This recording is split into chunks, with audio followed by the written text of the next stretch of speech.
بیماری کم تکلیف دیتی ہے جبکہ اپنوں کے بدلے ہوئے رویے زیادہ تکلیف دیتے ہیں۔ پتہ ہے اذیت کیا ہے؟ من چاہے کی توجہ کسی اور پر ہوتے دیکھنا، اپنی اہمیت ختم ہوتے دیکھنا اور خاموش رہنا۔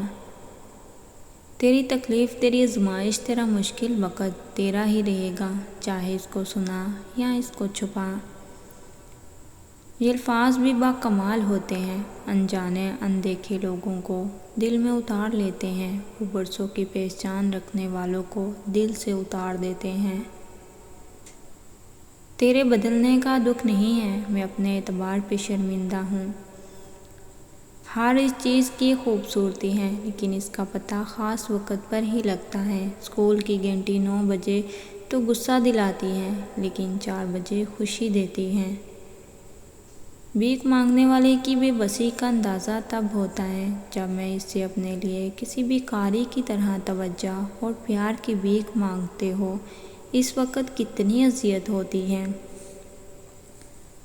حقیقت ایسا زہر ہے جس کو پینے سے انسان مرتا نہیں ہے، جو وہ اس کے اندر کی ساری امید چوس جاتا ہے۔ اپنے حصے کا کام کیے بغیر دوا پر بھروسہ کرنا حماقت ہے اور اپنی محنت پر بھروسہ کر کے دوا سے گریز کرنا تکبر ہے۔ منٹو کہتا ہے میں ایسی محبت کو نہیں مانتا جس کا آغاز مرد کی طرف سے ہو۔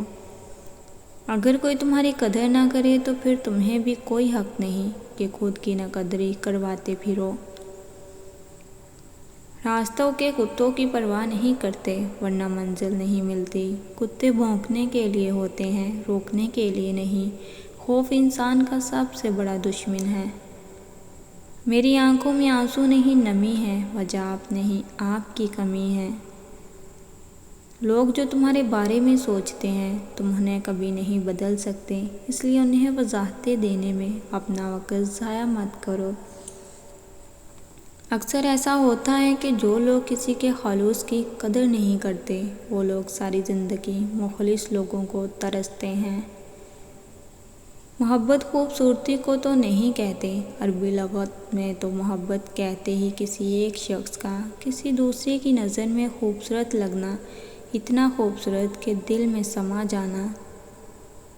صورتیں کتنی ہی حسین کیوں نہ ہو، ہمیشہ نصیبوں کی محتاج ہوا کرتی ہیں۔